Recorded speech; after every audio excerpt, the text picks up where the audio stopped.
Cześć, Bartek Urban. Zapraszam do testu Renault Rafale. Tak, wymawia się Rafale, a nie Rafale. Taka jest już zasada w języku francuskim, że E na końcu jest nieme podczas wymowy. Chociaż nie ukrywam, że wymowa Rafale jest w języku polskim znacznie zabawniejsza. Rafale oto Renault, albo Rafalale. A nazwa Rafale jest znana każdemu miłośnikowi samolotów, bowiem jest to model myśliwca ze skrzydłami typu Delta, produkowany od lat 90. Ale to nie do tego modelu nawiązuje Rafale. Otóż w 1934 roku powstał samolot Caudron C-430 Rafale, który był skonstruowany we współpracy z Renault. Miał m.in. od nich silnik. I właśnie do tego samolotu nawiązuje nowy samochód od Francuzów. Zresztą, auto ma parę elementów, które też nawiązują do samolotów, jak na przykład te klosze na dole w kształcie skrzydeł, albo w kabinie na szklanym dachu jest malutki samolocik. I ten szklany dach jest magiczny, ale o tym będzie później. Teraz porozmawiajmy o wyglądzie, bo auto wygląda naprawdę świetnie. Świetnie, ale nawiązuje też do innego francuskiego koncernu, czyli do Peugeota. I to nie jest przypadek. Otóż szef działu projektowego w 2020 roku przeszedł z Peugeota właśnie do Renault. I to raczej widać. Z tym, że to nie jest wada, bowiem Rafał wygląda naprawdę świetnie. Zwłaszcza przednia część nadwozia, ale i tył może się podobać. Jedyne, co nie do końca mi leży, to właśnie ten napis z nazwą modelu, który ma zbyt wyszukaną czcionkę, moim zdaniem nie pasującą do reszty. Ja też miałem wyposażenie Alpine, czyli najwyższe możliwe, ale nawet podstawowa odmiana, czyli Techno, wygląda tak samo dobrze. To naprawdę bardzo ładne auto. I naprawdę duże auto. Rafał jest oparty o płytę podłogową Espace, czyli niestety innego SUV-a marki. Mówię niestety, bo Espace kiedyś był genialnym minivanem, a teraz jest kolejnym SUV-em. Zresztą Rafale też. Rafał ma 4 metry, 71 cm długości, 1,87 m szerokości oraz 1,61 cm wysokości. Rozstaw osi to 2 metry, 74 cm. Jak widzicie, Espace jest o 3 cm wyższy, 1 cm dłuższy oraz 2 cm szerszy. Ale to Rafale ma większy bagażnik, którego pojemność to 630 litrów.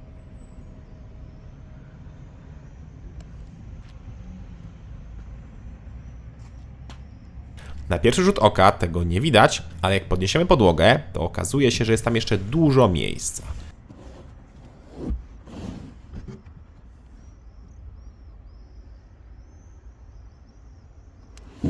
Poza tym w kufrze są 4 haczyki na zakupy oraz gniazdo pod zapalniczkę.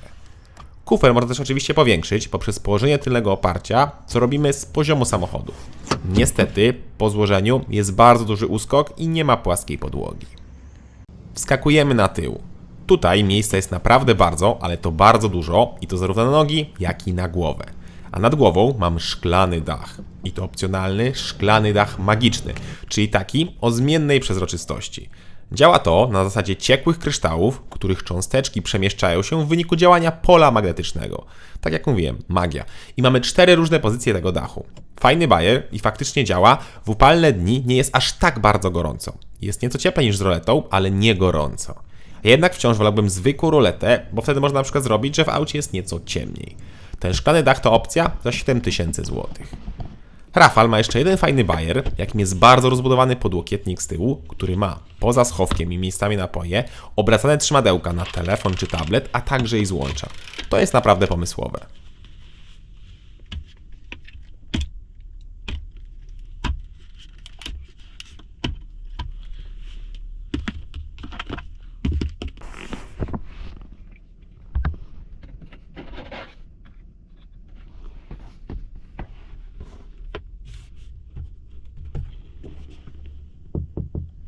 W takim razie wskakujemy na przód, gdzie w tym wyposażeniu witają nas fotele z podświetlaną literką A, jak Alpine na oparciu.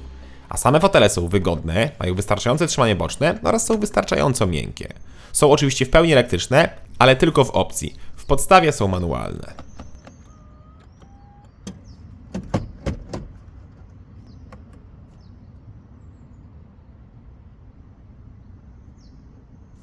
To w takim razie pora na deskę rozdzielczą. Tutaj nie ma zdziwienia, bowiem deska jest niemal taka sama jak w modelu Espace czy Austral, czy nawet w Megance, jest bardzo podobna. Mamy więc 2 tablety, jeden umiejscowiony poziomo przed nami jako zegary cyfrowe, a drugi pionowo i te oba ekrany połączone są jedną ramką. Do tego wszystko jest oparte na system operacyjny od Google'a, czyli Android i sprawia naprawdę dobre wrażenie. Ekran główny działa szybko, nie ma przycięć i jest w miarę intuicyjny. Do tego są świetne mapy Google'a, naprawdę ładne grafiki, a pod ekranem fizyczny panel od klimatyzacji. No to mi się podoba. Drugi ekran to cyfrowe zegary, które mają kilka motywów i kilka kolorów w zależności od trybu jazdy.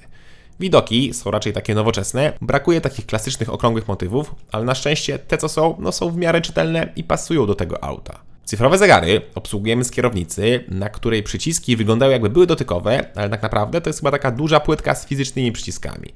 Działa to dobrze i tutaj też nie mam żadnych zastrzeżeń. W takim razie sprawdźmy materiały i spasowanie.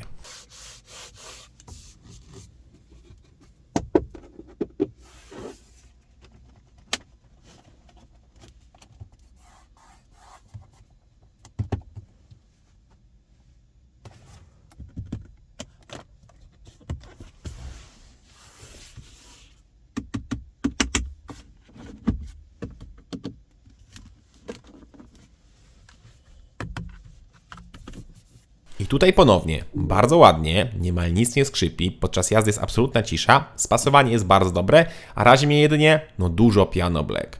Tutaj też producent chwali się, że ten materiał przed pasażerem, o tutaj, jest wykonany z łupka, czyli takiego kamienia. Szkoda, że zamiast piano black właśnie nie dali tego łupka. To pora na schowki, a potem zaglądamy pod maskę.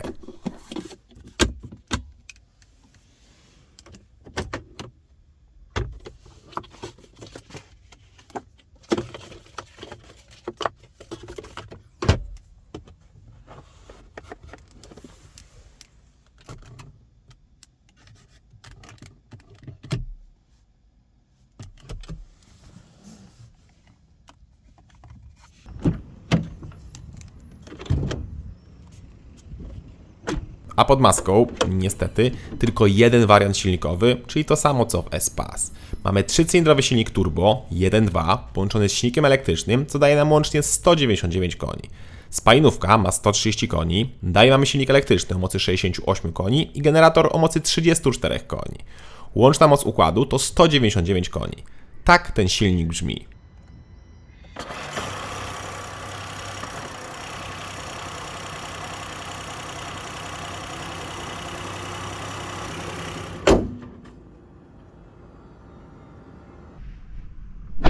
No nie brzmi to jakoś rewelacyjnie, ale i tak jest dużo lepiej niż ta sama jednostka, którą miałem w S-Pass, bo tam silnik brzmiał, jakby się miał zaraz rozpaść.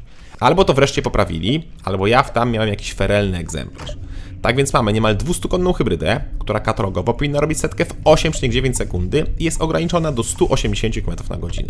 Pora to sprawdzić. Oczywiście tylko przyspieszenie.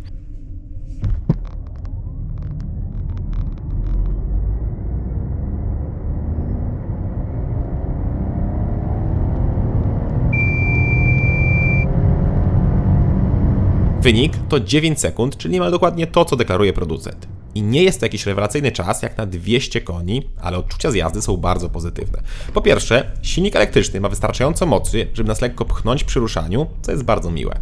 To samo tyczy się przyspieszenia w trasie. Nie trzeba robić redukcji, tylko naciskamy gaz nieco mocniej i najpierw pcha nas silnik elektryczny, a tuż po chwili pomaga spalinowy. Odczucia są bardzo dobre i nie czujemy, żeby brakowało mocy, tak samo nie czujemy, żeby to było tylko 1, 2 i 3 cylindry. Do czasu, aż mocno wciśniemy gaz i wtedy zaczyna się zabawa. Zabawa, która oznacza pogubienie się skrzyni. Otóż pracuje tutaj skrzynia wielotrybowa MMT z 15 przełożeniami i sprzęgłem kłowym.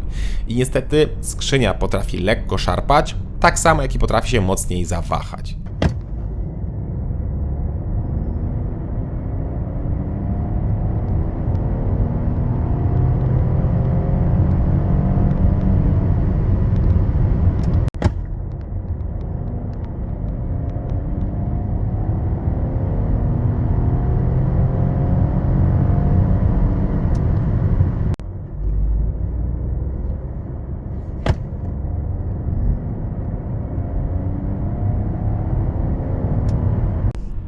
Jak widzieliście, zwłoka to przynajmniej 1, a czasami 2 sekundy. No i do tego prędkościomierz, który klatkuje, a nie pokazuje płynnie co 1 przyspieszenia. Tutaj programiści powinni się bardziej postarać. Co więcej, auto jak przyłączy się w tryb spalinowy, na przykład podczas spokojnej jazdy w mieście, to od razu wskakuje na wyższe obroty, bo doładowuje akumulatory i w kabinie to słychać i czuć lekkie drgania. Tu ponownie mam wrażenie, że jest delikatnie ciszej niż w Espace, ale nadal to jest i to słyszymy. No i kolejna sprawa, nadal jest ten dziwny uskok mocy przy około 120 km na godzinę. Jak przyspieszamy liniowo od 0 do 140, to przy 120 czujemy, jakby na chwilę nie było mocy i po chwili wracała. Nie jest to niebezpieczne, tylko bardziej irytujące. To, co mnie również zdziwiło, no i nieco zasmuciło, to Rafale nie ma napędu 4x4. A przynajmniej nie ma go jeszcze, bowiem w przyszłości będzie hybryda PHEV, która będzie miała napęd 4x4 i podniesioną moc do 300 koni.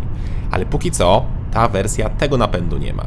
I jeszcze taka ciekawostka, w samochodzie da się wyłączyć kontrolę trakcji, ale nie da się i tak zgubić trakcji. Poważnie, samochód z miejsca tak steruje mocą, że nie da się zerwać trakcji. I nie mówię tego jako wadę czy zaletę, po prostu jako ciekawostkę. Poza tym autem jeździ się dość pewnie, chociaż jak dla mnie, no delikatnie za sztywno. Może jakby auto miało nieco mniejsze koła, ale to też jest niemożliwe, bo najmniejsze koła, jakie się da skonfigurować, to 20 cali. Brakowało mi tutaj opcji adaptacyjnego zawieszenia, a takie będzie, ale dopiero właśnie w tej wersji 300-konnej. Auto jest za to niesamowicie zwrotne dzięki systemowi 4 kół skrętnych. Tylne koła mogą się skręcać do 5 stopni w przeciwną stronę, co pozwoliło zmniejszyć średnicę zawracania z 11,6 do 10,4 metra. Ładnie, ale pamiętajcie, że jest to opcja. W podstawowy Rafał tego systemu nie ma. To, co mnie nieco zdziwiło, to Rafał jest cięższy od Espace o 70 kg, a to sporo, a przecież ustaliliśmy, że Espace jest nawet ciutkę większy. Dziwne, chociaż i tak masy nie czuć tak bardzo. Czuć za to niskie spalanie. Rafale to hybryda, która naprawdę mało zużywa. W trasie przy 140 miałem wynik na poziomie 8 litrów, a przy 127. To jest jeszcze zwykły wynik, ale za to w mieście, jak się bardzo postarałem, to potrafiłem zejść nawet do 5 do 5,5 litra. Takie zwyczajne spalanie to coś koło 6,5 litra, co jak na tak duże i benzynowe auto mocy 200 koni, to moim zdaniem to jest świetny wynik. Bak paliwa ma 55 litrów, co oznacza zasięg w trasie na poziomie 800 km. Ładnie. Sprawdźmy więc, czy cena jest ładna. No cóż, podstawowy Rafał kosztuje 193 tysiące złotych, a wersja jak testowana, czyli Esprit Alpine, startuje od 211 tysięcy złotych. Oczywiście w podstawie, bo mój egzemplarz kosztował około 246 tysięcy złotych. Sporo jak za Renault. Samo Renault Rafale jest dobrym samochodem, jest ładne, jest pakowne, jest nieźle wykonane i ekonomiczne. Szkoda tylko, że jest kolejnym SUV-em od Renault, który od Espace'a czy nawet Australa różni się tylko ubraniem. Do tego brak wyboru silnika oraz dość wygórowana cena powoduje, że mało kto się pewnie zdecyduje na to auto w Polsce. Gdyby tak ładne auto było na przykład w nadwoziu kombi czy minivana, a do tego miało do wyboru przynajmniej 3 silniki, w tym jeden diesla, to coś czuję, że byłoby dużo większym hitem. Cześć!